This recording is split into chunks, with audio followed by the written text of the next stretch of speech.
Welcome back. When Texas lawmakers return to Austin in January, they will have an additional $2.8 billion at their disposal. State Controller Glenn Hager says thanks to increased revenue from sales tax and energy production, he's raising his estimate. So with a very key lawmaker in our midst, what should be done with the additional cash? Should we spend it or save it or maybe some of both? I'm going to start with Nyanza. Well, I think that here's the thing, we didn't get enough. I said that last week that we need more than 2.5 million. We need more, we need to spend more, and then we need to make sure that we spend it on things that are right. Now, I know that you're all about the money, so I'm going to go ahead and defer to you so I can have a response back to whatever you say. This week, CNBC named Texas for the 4th time in 12 years the best state to do business, and it's because of our major uptick in energy that we're seeing here, the upswing in Texas. So I give it to Paul. That's why Hager said that we have a $2.5 billion increase in revenue estimates. Okay, I'm going to go Bill King. Should we save it? Well, one thing we definitely need to spend it on is a third reservoir. Yeah. Northwest. And I know that's something that Paul agrees with me about.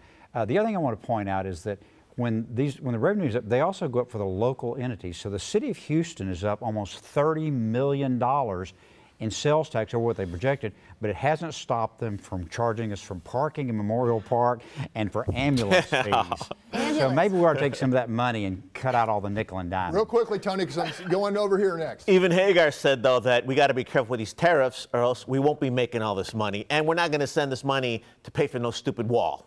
Okay, Price?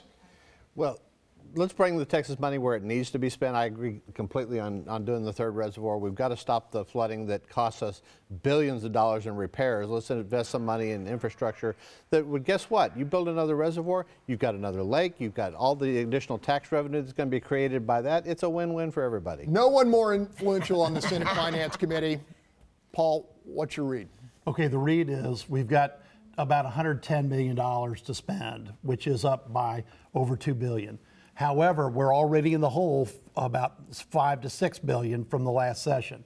So even Hager said that this is just going to help pay it off, and we still have Harvey to pay off, and Bill's right because the city wants to bring back the drainage tax, and more importantly, we're going to have to scrub down the budget because we're going to go into the rainy day fund for sure to pay some non-operating expenses for the first time.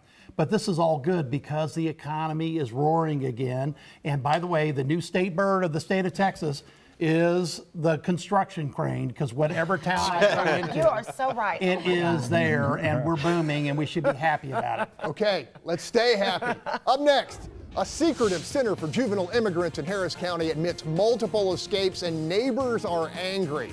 Plus, a local school district for troubled and disabled kids draws fire from parents alleging chronic abuse. Stay with us.